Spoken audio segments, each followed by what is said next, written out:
In a small apartment in the Boston suburbs, Madison Hartwell gently stroked the hair of her 6-month-old daughter Emma. The morning sun on Thanksgiving Day streamed through the window, bathing Emma's cheeks in golden light. The sweet aroma of pumpkin pie drifted from the kitchen, and the warm hum of the oven broke the silence. "Today we're going to see your grandpa and grandma," Madison spoke to Emma. Emma gazed up at her mother with large eyes, wrapping her tiny fingers around Madison's finger. In that moment, complex emotions welled up in Madison's chest. She had established herself as a lawyer, running a small but solid law firm. However, deep in her heart, she couldn't deny that she still sought approval from her parents. Every time she remembered the days growing up in the mansion in Westchester County, she felt a tightening in her chest. Her father Robert was a former vice president of a major financial institution, a man who never let his dignity falter. Her mother Patricia was known in the affluent neighborhood as the ideal wife, devoted to charitable activities. Both always demanded perfection and valued the family's reputation above all else. When Madison was a child, every night in the Hartwell family dining room, her father would talk about work while her mother shared social circle events.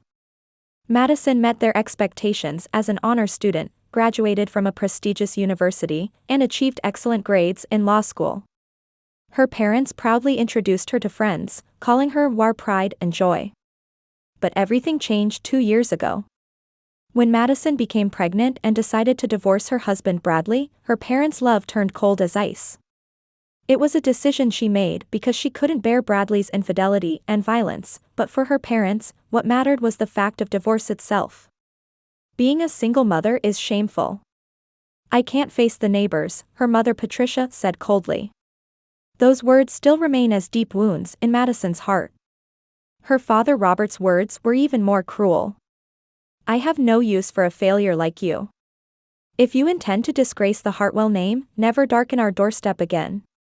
Since that day, Madison hadn't seen her parents once. When Emma was born, she sent news of the birth, but received no reply. Still, she couldn't give up. She believed that on a special day like Thanksgiving, surely her parents would open their hearts. While watching the steam rise from the pumpkin pie in the oven, Madison remembered the recipe her grandmother had taught her. Her paternal grandmother was a gentle woman who often cooked with Madison when she was little. "Family supports each other no matter what," was her grandmother's favorite saying. The pie she was bringing today was also filled with thoughts of that grandmother.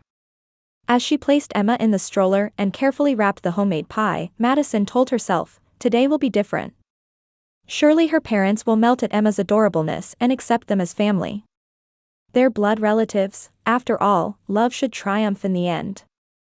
When closing the apartment door, Madison offered a small prayer, "May today be a new beginning. May my parents be part of the future Emma and I walk together." The morning air on Thanksgiving was crisp and cold, gently caressing Madison's cheeks. Emma was dressed in a new cream-colored dress with a small lace bonnet, looking as adorable as a porcelain doll. Madison chose an elegant navy blue dress for herself as she made final adjustments in front of the mirror, remembering her mother Patricia's frequent saying, "Dignity is reflected in one's appearance." In the car trunk, the pumpkin pie made from her grandmother's recipe was carefully packaged. Next to it sat another box quietly. A plain white box that looked unremarkable, but its weight told of something more than just a gift. Madison glanced at the box and took a deep breath. "Emma, today is an important day," Madison smiled at her daughter sitting in the car seat in the back. "Grandpa and Grandma will surely love you." As the car left the apartment parking lot, neighbors waved warmly. Mrs. Johnson, who lived in the neighboring apartment, was sweeping fallen leaves in her yard and happily rushed over when she spotted Madison's car. "Madison, it's Thanksgiving today.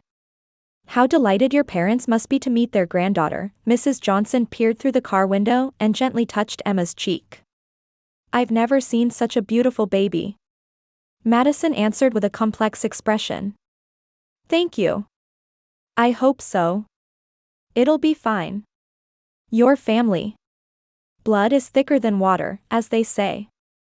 Mrs. Johnson's innocent smile tightened Madison's chest. The car passed through residential areas, gradually heading toward the affluent neighborhood. The roads became wider, the houses larger. Westchester County, where Madison's family home was located, truly embodied the American dream. Perfectly manicured lawns, stately mansions, and above all, the atmosphere of a success that the residents exuded. When Madison was a child, she took this environment for granted. Her friends all came from similar backgrounds. European vacations in summer, ski resorts in winter were routine.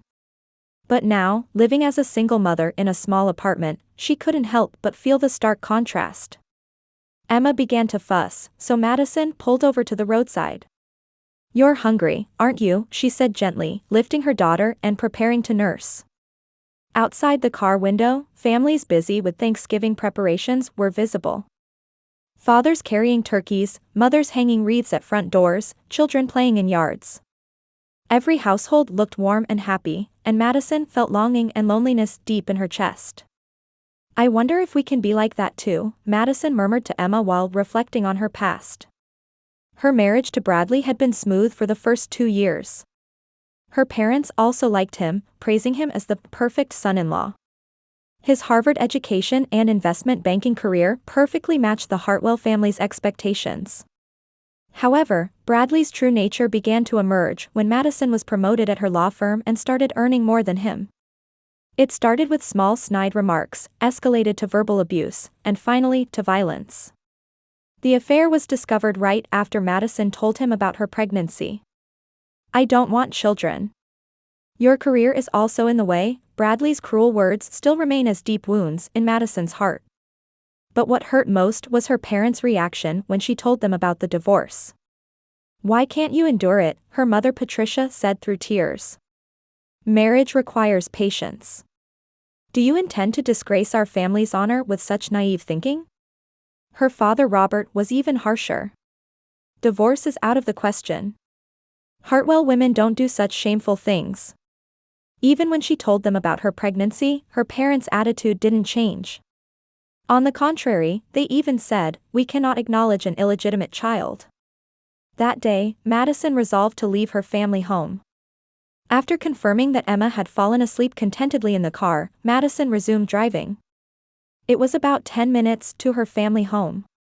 Her heartbeat quickened, and sweat formed on her palms. She truly felt the weight of what she was betting on this day. The Hartwell family mansion was as dignified as Madison remembered. 3 stories of red brick construction, with seasonal flowers planted in the perfectly maintained garden. The front door was heavy oak, with a brass door knocker gleaming in the morning sun. However, as she approached, Madison sensed a strange atmosphere. When she stopped the car and lifted Emma, she could hear loud laughter coming from inside the house. It seemed the Thanksgiving party had already begun. Madison's heart swelled with anticipation. Surely relatives had gathered. It might be the perfect opportunity to introduce Emma. With the pumpkin pie in hand, Madison headed toward the front door. But her feet stopped in front of the door. A red paper was pasted on the entrance door. At first she thought it was Thanksgiving decoration, but when she approached and read the words, Madison's blood ran cold. "No entry, single mothers and their children are prohibited from entering." The writing was in her mother Patricia's meticulous handwriting. Cold and cruel, like an official notice. The pumpkin pie box nearly slipped from Madison's hands. Her arms holding Emma lost strength, and her knees began to shake. From inside the house, cheerful laughter continued to echo. Her mother's high-pitched voice was also audible. "This year's Thanksgiving is special. It's truly peaceful and wonderful without uninvited guests." When those words reached the front door, Madison understood. Her parents had never intended to accept her from the beginning. Moreover, they had deliberately called their own daughter an uninvited guest, in front of relatives and friends. Emma let out a small cry. Madison held her daughter tightly to her chest and felt tears streaming down her cheeks. But those tears weren't just sadness. Anger was mixed in too. Deep, quiet anger. "It's okay, Emma," Madison spoke to her daughter in a trembling voice. "Mama will protect you." Madison stared intently at the red paper. Beyond that paper were the family members who rejected her. Parents who chose appearances over blood ties. And her experience as a lawyer taught her that such choices always come with consequences. As she returned to the car, Madison steeled her resolve. Today would indeed be an ending. But it wouldn't be an ending where she surrendered.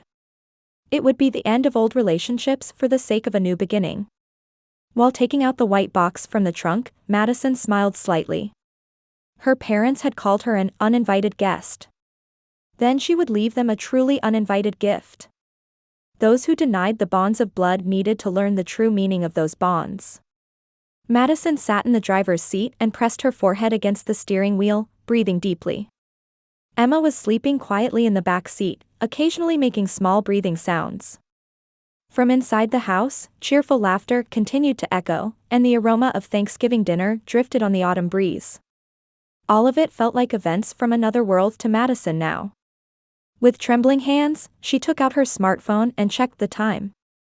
2 p.m. Still early for Thanksgiving dinner. Madison took a deep breath and tried to organize her emotions. She needed to regain the composure she had cultivated as a lawyer. She couldn't make proper judgments if she became emotional. When she took out the white box from the trunk, its weight renewed Madison's resolve. She had begun thinking about the contents of this box 2 months ago. It started when a young woman came to her law firm for consultation. Jennifer McDonald was an ambitious woman who worked as a waitress while attending nursing school at night. The consultation she brought seemed like a simple paternity case at first. She had gotten pregnant by her boss, but he was refusing to acknowledge paternity, a common story. However, when Madison saw the evidence Jennifer brought, her world turned upside down. Photos, receipts, medical records, and most decisively, a letter written by the man in question. It contained the words, "I will divorce Patricia. Let's start a new life together," in handwriting she recognized. It was her father Robert's handwriting. Madison declined to represent Jennifer due to conflict of interest, but she kept copies of all the evidence. Amidst the intersection of her ethics as a lawyer and her complex emotions as a daughter, Madison had kept this fact to herself for a long time. Jennifer hired another lawyer and was currently preparing a paternity lawsuit against her father. Only Madison and the parties involved knew this fact. Her mother Patricia knew nothing about her husband's affair or the impending lawsuit. Holding the white box to her chest, Madison felt final hesitation about her actions. Was this revenge? Or was it justice through revealing the truth? She couldn't tell which position was right, as a lawyer, as a daughter, or as a mother. Emma's small cry swept away Madison's doubts. Looking back, her daughter was gazing at her with large eyes. In that innocent expression, Madison found her answer. Emma had the right to grow up in truth without deception. And she herself had the right to stand up against her parents' hypocritical attitude. Getting out of the car, Madison headed toward her family home's entrance again. The red paper was still there, its words appearing even more vivid in the sunset light. Madison carefully but surely peeled off the paper. Perhaps because the glue had aged, it came off more easily than expected. It remained in her hands in perfect condition without tearing. Madison carefully folded the paper and put it in her coat pocket. She intended to keep it as evidence. Perhaps it was a lawyer's habit. She placed the white box in the center of the entrance, right in front of the door. On top of the box was a small envelope containing a short message Madison had written. "Please open at 8 a.m. tomorrow. A Thanksgiving gift of truth." The contents of the box had been carefully selected. Copies of all the evidence Jennifer had brought. Photos of her father and Jennifer's secret meetings at hotels. Receipts for expensive jewelry and clothing purchases. Photos of pregnancy test results and obstetrician's diagnosis. And most decisively, her father's handwritten words of love and promises of divorce. Furthermore, as a lawyer, Madison had also prepared divorce papers for her mother Patricia. The alimony claim was for 70% of the marital assets. As compensation for mental anguish due to adultery and promises of bigamy, it was a perfectly justifiable amount. Legal procedure explanations were also enclosed. When she finished placing the box, Madison felt a strange peace. The burden she had carried in her heart for so long finally felt lifted. This wasn't revenge. It was disclosure of truth. And truth carries its own weight. From inside the house, her mother's voice could be heard. This really has been a wonderful Thanksgiving. No unnecessary worries. Madison smiled bitterly. Tomorrow, her mother's worries would increase dramatically.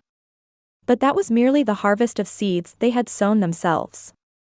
Emma began crying in the car. Madison hurried back and lifted her daughter. Sorry, Emma. You're hungry, aren't you?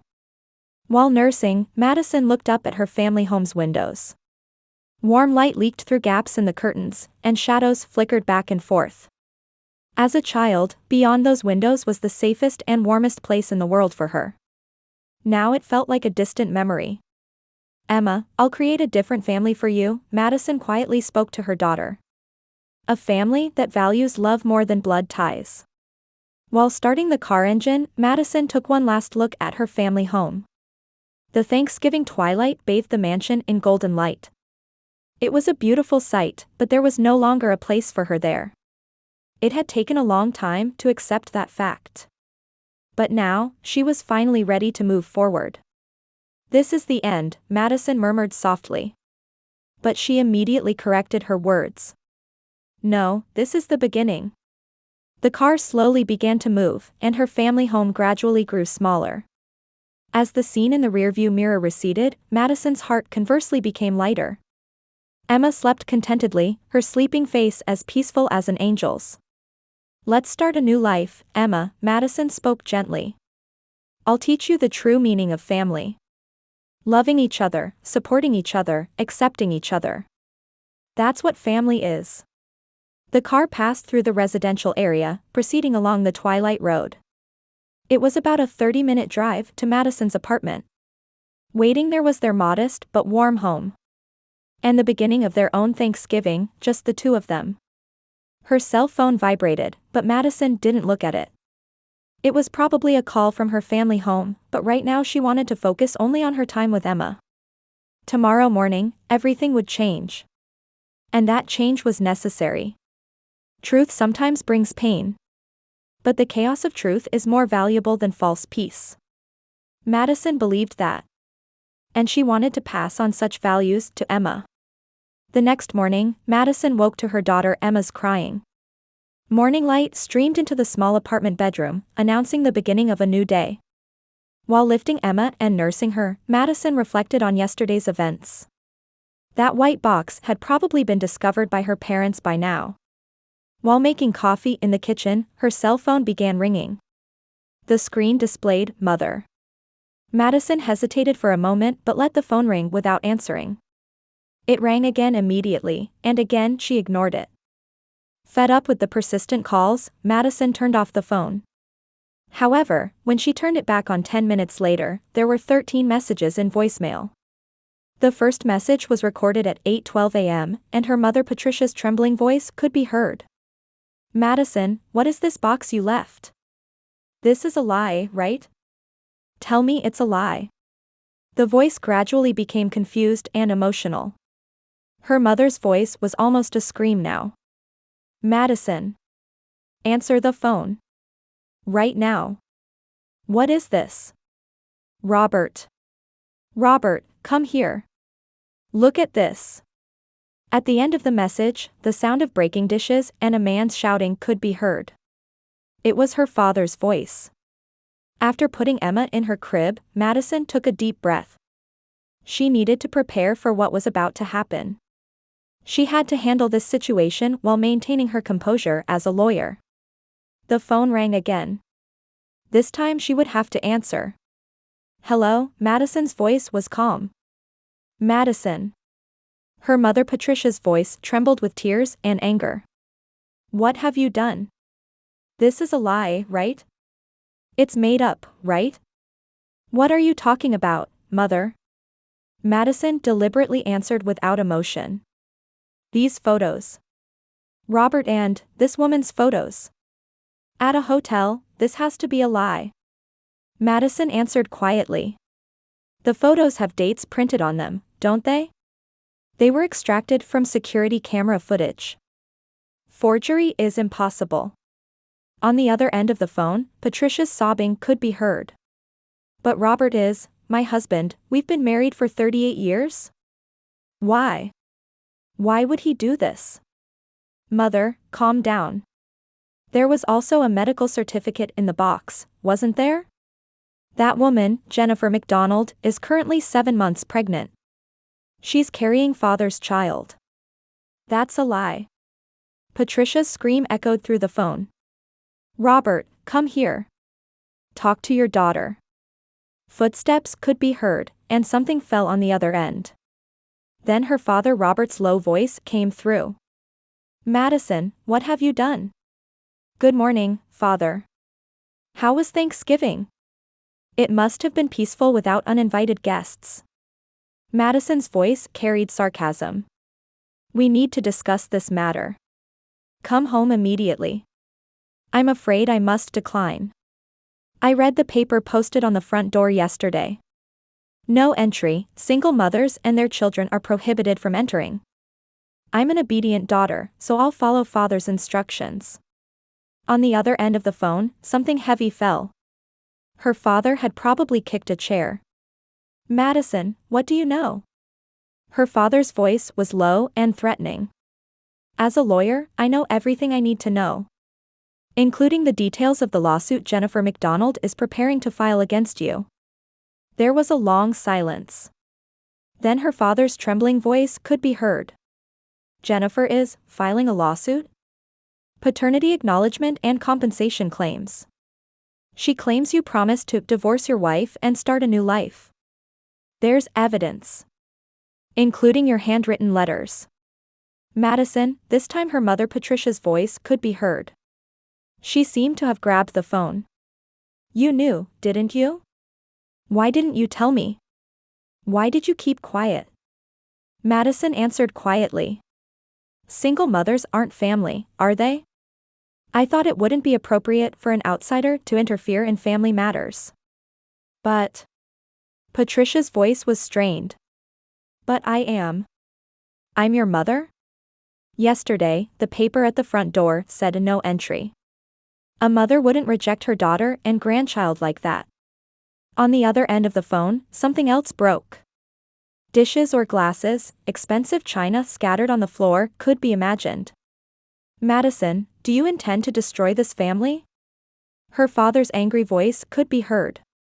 I didn't destroy it. You destroyed it. You betrayed your family, deceived your wife, and rejected your daughter. This is the result. Madison continued. By the way, Jennifer hired another lawyer. The formal complaint should arrive next week. It could become not just a civil case but a criminal matter involving bigamy promises. Bigamy promises? Patricia's voice trembled. Apparently you promised Jennifer, I'll divorce and then formally marry you. But in reality, you never filed for divorce. This could constitute the crime of bigamy promises. On the other end of the phone, an argument between the couple began. Patricia's screams and Robert's excuses mixed together, with sounds of furniture falling and objects being thrown. Robert. 38 years. I trusted you for 38 years. Patricia, calm down. This is a misunderstanding. A misunderstanding? Getting her pregnant is a misunderstanding? Promising marriage is a misunderstanding? Madison held the phone, quietly listening to this chaos. Emma was laughing happily in her crib, the contrast was striking. Eventually, Patricia returned to the phone. She was out of breath and clearly crying. Madison, please. Help me. What should I do? Mother, I also put divorce papers in the box. You can claim 70% of the marital assets as alimony. Considering the adultery and bigamy promises, it's a perfectly justifiable amount. Divorce? But I only know marriage. How can I live alone? After a brief silence, Madison answered coolly. I know very well how to live as a single mother. But I was an uninvited guest, so I'm not in a position to give advice. Madison, please. I was wrong. That paper, that was Robert who? Mother, passing the blame isn't good. That paper was in your handwriting. As a lawyer, I've preserved the evidence. On the other end of the phone, Patricia's sobbing could be heard. Over 30 years of marriage, the social status she had built, all of it was about to crumble overnight. Madison, her father Robert got back on the phone. Can't we keep this matter confidential?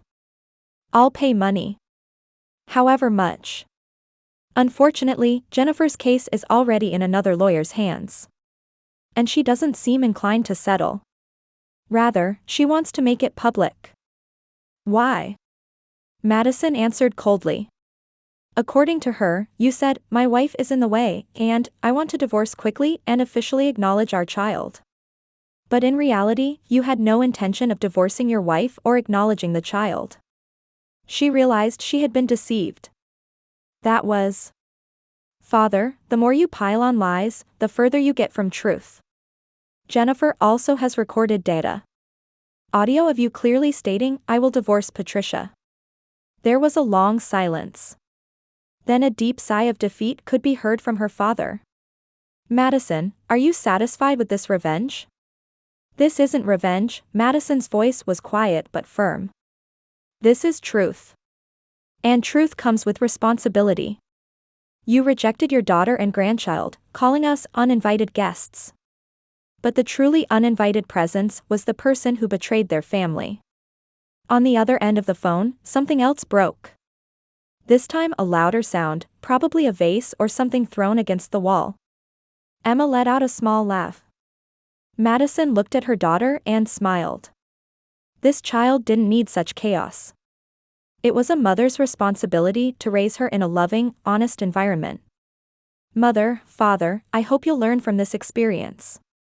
Family isn't built on blood ties alone. It requires love, respect, and honesty. When you forget that, true family relationships end. As she was about to hang up, Patricia's final scream could be heard. Madison.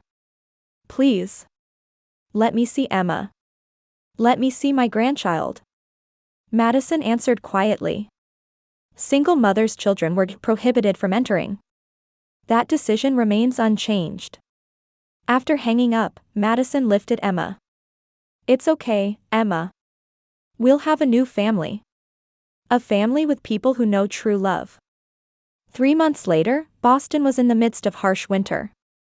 Madison was reviewing final documents at her law firm while watching snow dancing outside the window. On her desk lay a newspaper clipping. The headline read, Former Financial Executive, Legal Battle Over Adultery and Bigamy Promises, Becomes Quagmire. The lawsuit between Robert Hartwell and Jennifer McDonald had attracted more public attention than expected. With decisive evidence, Robert's defeat seemed certain. To make matters worse, it became clear that Jennifer had been after money all along, and once the compensation was settled, she abandoned him and ran off with another man. Patricia hired a lawyer and filed for divorce mediation seeking division of marital assets. Robert, who lost most of the wealth built over 38 years, now lived alone in a small apartment. His former dignity was completely lost, and he was completely ostracized from local high society. Meanwhile, Patricia also lost her social status and continued to be looked upon with pity by her friends. The mansion was sold, and she too was forced to live in a modest condominium. On Thanksgiving Day the following year, Madison sat across from Emma in the dining room of their new home. Emma, now a year and a half old, was walking around confidently and speaking meaningful words like mama and dada. The law firm's performance was also going well, and Madison had been able to move to a larger house. The table was set with homemade Thanksgiving dishes. Though the turkey was small, the table for two was filled with warm love. Emma, thank you for staying healthy this year too, Madison smiled at her daughter. Emma clapped her hands happily, waving her spoon around. Just then, the front doorbell rang. Madison frowned. She hadn't expected any visitors on Thanksgiving evening. Leaving Emma in her high chair, she headed to the front door. When she opened the door, a familiar figure stood there. It was her mother Patricia. However, the elegant and perfect attire from a year ago had faded, and she now looked exhausted. Her once expensive coat was worn, and she wasn't wearing her usual pearl necklace. Madison, Patricia's voice trembled. Please. Let me see Emma, my grandchild. Madison answered without changing her expression. What do you want at this late hour? Single mothers' children were supposed to be prohibited from entering. Please, I was wrong then. I've lost everything. My husband, my house, my friends. But I don't want to lose you too. Patricia collapsed to her knees, sobbing at the doorstep. There was no trace of the former upper-class lady, just a lonely old woman. Madison looked down coolly. Real family would have accepted us from the beginning. Even with blood ties, without love, you're not family. You chose that. But I've changed. After losing everything, I finally understood what's truly important. Please, give me a chance. Mother, Madison's voice was quiet but firm. You had a chance a year ago. You rejected it. The consequences of discrimination and rejection come back as loneliness. You're experiencing that firsthand now. Patricia cried even more intensely. But Madison's expression didn't change. It's too late. Emma needs family who will love her unconditionally. People who would reject their grandchild for appearances and social status are no longer family. Madison quietly closed the door. She could hear her mother calling outside, but she didn't look back. Returning to the dining room, Emma was looking at her mother with a worried expression. Madison smiled and lifted her daughter. It's okay, Emma. Just the two of us is enough. With real love, even two people can make a proper family. Outside the window, snow continued to fall quietly. Her mother's lonely figure grew smaller as she walked away. But Madison no longer looked back. At the table facing Emma, Madison spoke words of gratitude. Thank you for another Thanksgiving filled with love. Madison had learned through experience that true family is not about blood ties, but about bonds of love and respect. And she intended to pass that lesson on to Emma as well.